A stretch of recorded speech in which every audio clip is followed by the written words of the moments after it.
గలడు, నీలోన శివుడు గలడు.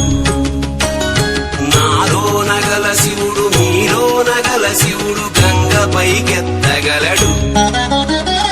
నాలోన గల శివుడు మీలోన గల శివుడు గంగ పైకెత్తగలడు. పాపులను తుంగలో తొక్కగలడు.